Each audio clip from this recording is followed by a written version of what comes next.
Thank you so much, Monica. Our next speaker is Dr. Andrew Marsh, Professor of Political Science at the University of Massachusetts Amherst. All right, thank you, Dahlia. Thank you, everyone. Nice to see everyone again after a few years. The title of this panel is Political Islam, a 45-year retrospective. And historically speaking, one of the most remarkable events in the past 45 years of the history of political Islam is this turn to quote-unquote Muslim democracy. As Monica said, this is something that was talked about in the early years of the AKP in Turkey in the early 2000s, when AKP was a democratizing force as opposed to a ruling power. But of course, we see that this is one of the most significant events during the 10-year Tunisian democratic interlude, when in 2016 the Nahda declared itself formally to have quote-unquote left political Islam and entered into something called Muslim democracy.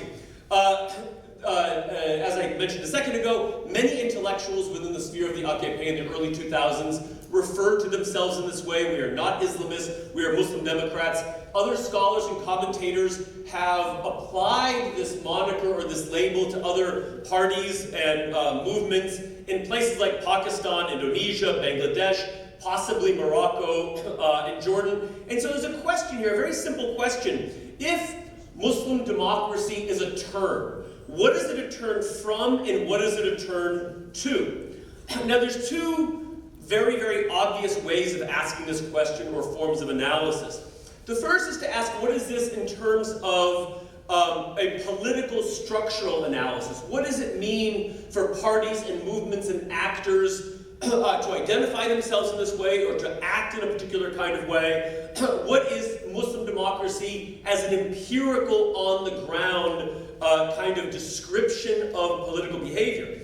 And the other is to ask what it means from an ideological, doctrinal, or meaning-based standpoint. So very quickly, in terms of a kind of political structural analysis, I think we're going to want to distinguish between movements, actors, groups, thinkers that are either calling themselves Muslim Democrats or others are calling them Muslim Democrats in semi-authoritarian, semi-democratic regimes like Morocco, Jordan, and again perhaps Turkey in the early 2000s, when you see a transition away from military rule, a judiciary that is hostile to democracy, so on and so forth. Distinguish that from action within fully democratic regimes. And here Tunisia, possibly Pakistan, but Tunisia may be the only case in which you have a political movement referring to itself as Muslim Democrats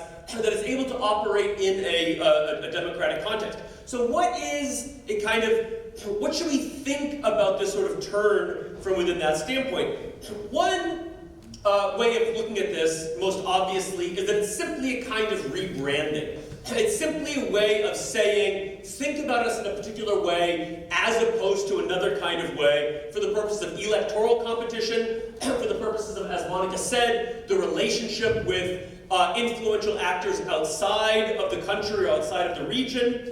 But it can also be understood in sort of political science terms as a kind of signaling or a commitment to device to other parties. So it is part of a way of signaling your commitment to the kind of political system that you're constructing democratically, and that you're not holding behind some kind of aspiration to hegemony or to controlling the entire political system. It signals a kind of move from a counter-regime politics, potentially revolutionary, even if it's peaceful, even if it's purely political, to an internal regime politics. It's sort of saying political Islam, with apologies to Jocelyn, political Islam as a kind of set of parties or political movements that sees itself as fundamentally opposed to the existing regime, even if it's not violent, even if it's not trying to overturn it through armed force, to a kind of a political movement that sees itself as internal to a regime or a constitutional order. All of that is fairly clear. I think all of that is very much consistent with what Monica was saying, which is that don't really see Ennahda as an Islamist party in any significant way. It doesn't explain their coalition practices. It doesn't explain necessarily their policies, the kinds of things they do when they're in power. It doesn't even necessarily explain the way they campaign for power during elections. All right, so that is all fairly sort of straightforward, but what does it mean if you're interested in political Islam, again, over this 45 or perhaps 70, 90-year period as political Islam or Islamism as a distinct kind of political ideology, political ontology, political vision about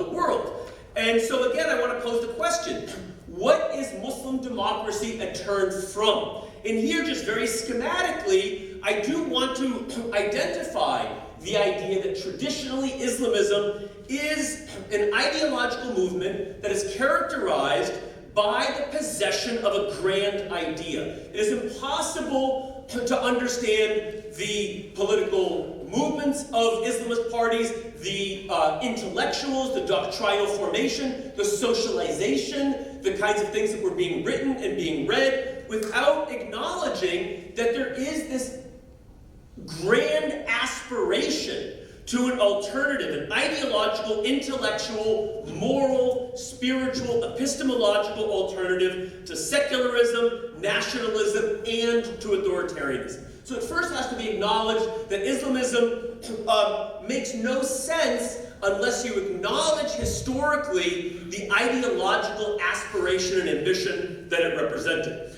But secondly, and I want to be a little bit more precise here, what I believe that Islamism was characterized by, both in its anti-democratic and in its pro-democratic forms, is something that I call the sovereigntist imaginary. So we all know that traditionally thinkers like Maududi or Sayyid Qutb identify the core idea of Islam as a commitment to divine sovereignty. But as we see a turn towards democratic Islamism, particularly in the writings of Sheikh Rashid, you see also this emphasis on the concept of sovereignty. God is sovereign, but so is the people. The people is also sovereign. Now, the important thing here is that this is not only an anti-democratic move. It's not only to say the military is not sovereign, the king is not sovereign, Bin Ali is not sovereign, the people is sovereign. But it's also a move that emphasizes, when you read it carefully and when you take it seriously, that a particular kind of people is sovereign. Why can both God and the people be sovereign? Because the people has certain kinds of qualities. The people is a believing people. It is a virtuous people. It is a moral people. It is a people that is morally united around a commitment to Islam. That's what I mean by the sovereigntist imaginary. You can imagine politics being organized around a concept like Siyadat al-Ummah, because the Ummah is perceived as having a certain kind of moral unity. So now, what is Muslim democracy a turn to? So if it's a turn away from those things, it's a little bit less clear what it's a turn to. It's not about Islamist rule over the state. It's not about imposing Sharia. It's not about single-party rule or domination. But what I think when you read carefully certain kinds of statements, particularly by somebody like Sheikh Rashid, about what is the meaning of our understanding of the 2014 Constitution. Why do we accept what is more or less a secular democratic order? You have a number of certain kinds of very relatively deep considerations about the question of freedom. So I should also mention, I should also sort of pitch here that there's a volume coming out later at the end of the summer by Sheikh Rashid and myself called On Muslim Democracy, which is a collection of 10 of his, I think, most important essays, and then a series of dialogues between him and myself attempting to identify what is this turn to Muslim democracy. So a lot of what I'm saying here is drawing from that. And so what I argue is that an important thing is a historical reckoning with the concept of freedom. And not just the positive concept of freedom that you see in traditional Islamism. Freedom is Islam. Freedom is the Sharia. Freedom is being governed by God's law. It is that, but there's also a historical reckoning with ordinary negative freedom. Freedom from coercion, freedom of choice, freedom to affirm this or affirm that, and the conception of political freedoms, to organize politically, to be independent from the state, to have organizations of civil society. Second, there is an acceptance of actually existing political pluralism. Not an ideal political pluralism. That is, well, of course we have the people of the book. Of course we have people that we recognize as non-Muslims. There's a recognition of actually existing pluralism. There are Bourguibists. There are communists. There are the trade unionists. There are the people that hate us. They are part of the political community, not some ideal conception of what Islam or the Ummah recognizes as reasonable pluralism. Third, there's an understanding that politics is a kind of negotiated contract around shared worldly goods. It is not about the application of an ethical order that precedes politics and is derived from revelation. And then finally, the grand kind of legitimating discourse around this is a move from kind of theological concepts like the sovereignty of God or the people, the Ummah as God's Khalifa on earth. And there's this increasing emphasis to the foundational, exemplary force of the Prophet's covenant of Medina, the Sahifat al-Medina. This is the single most consistent claim, that the Prophet formed a political community in Medina that was pluralistic. It was not based on everybody being Muslim. It was a political contract that granted citizenship without regard to theological or creedal agreement. And if that was good enough for the Prophet, it's good enough for us. All right, so just to conclude for real, what is this all a turn to? So what is, in a grand kind of 45-year retrospective, how should we understand the ideological significance of the idea of Muslim democracy? And I want to give two simple ideas. One, it is post-sovereigntist. It is not obsessed with the conception of sovereignty, neither God's nor the people's. And that is a major turn because throughout the 20th century, the central concept was sovereignty. God's and the people's, the ummahs, and how to reconcile them. The turn to Muslim democracy does not begin with this question, who's sovereign? Where is sovereignty located, and what follows from that? But, unlike a lot of the popular discourse, it's not just about these cliches like moderation, or not being anti-democratic, or authoritarian, or something like that. There still is a distinct vision of politics. It begins with the fact of politics as a core fact of political life, in which politics is characterized by conflict, disagreement, but also the most important goods of the world: stability, security, maslahah, economic stability, freedom, all kinds of things. And so the idea is that the world does not begin with revelation, and then we apply that to politics. We are always found in this kind of political moment, but it does not mean that there is a commitment to giving up ideological or religious goals. And so my argument is that Muslim democracy represents post-sovereigntist, agonistic political Islam.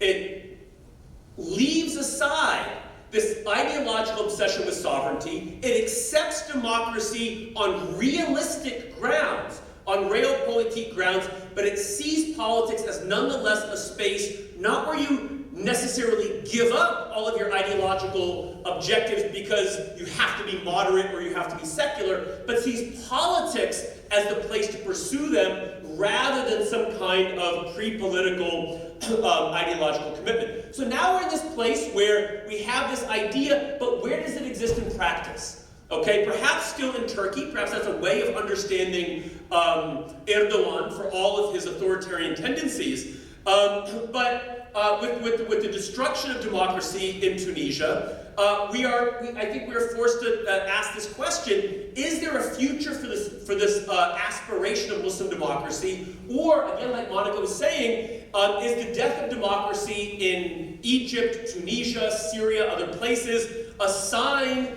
to, as Monica called them, right Islamists, to completely go back to the drawing board and say, well, what is it exactly that we see as the foundational, orienting, ideological commitment of politics? Thank you.